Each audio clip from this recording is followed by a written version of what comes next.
अस्सलाम वालेकुम दोस्तों, आज आपके साथ गोल्डन मेमोरीज़ शेयर कर रही हूँ। 2017 में रमज़ानुल मुबारक में 28वें रोज़े इफ़्तार और तरावी से फ़ारिग होकर हम लोग फैसलाबाद से नारान और नॉर्दर्न एरियाज़ के लिए निकले और रास्ते में एक जगह पे फ़जर के करीब रुक कर फ़जर के थोड़ी देर बाद बच्चों को नाश्ता वगैरह हम लोगों ने दिया।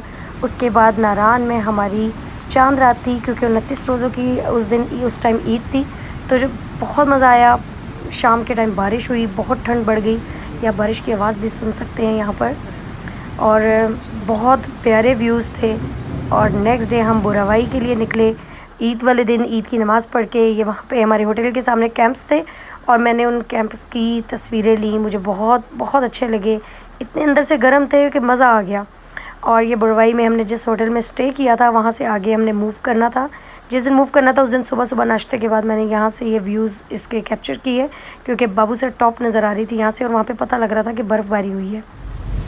अब हम ये रास्ते में गए तो रास्ते में बहुत बहुत शदीद बारिश थी, कहीं पे लैंडस्लाइडिंग थी, और उस टाइम बर्फ़ भी बहुत पड़ी हुई थी, क्योंकि मई में अप्रैल में बर्फ़ पड़ी हुई थी वहाँ पर।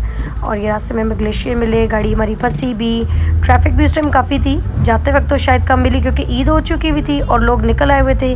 ये वहाँ के वहाँ के रिहायशी हैं, उनका भी समझ लें सैर तफरी का दिन था, तो काफ़ी हम लोगों को रश भी मिला। जाते वक्त भी, आते वक्त भी था, मतलब आने वालों का भी था, जाने वालों का भी था।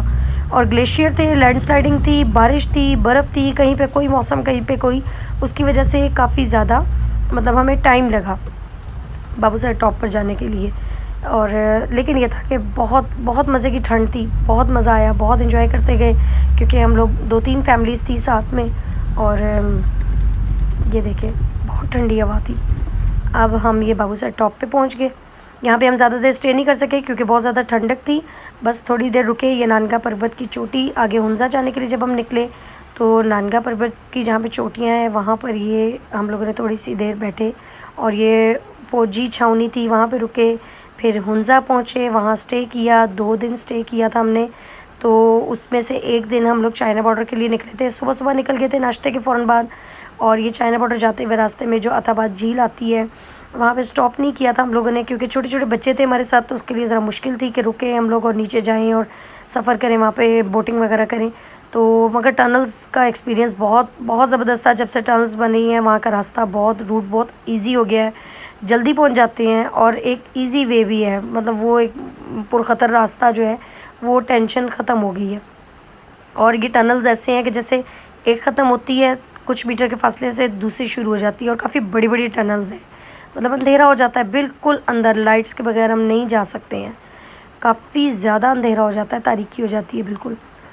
उसके बाद ये फाइनली हम चाइना बॉर्डर पहुँचे, जिसे सुस्त बॉर्डर भी कहा जाता है। बहुत अच्छा एक्सपीरियंस था।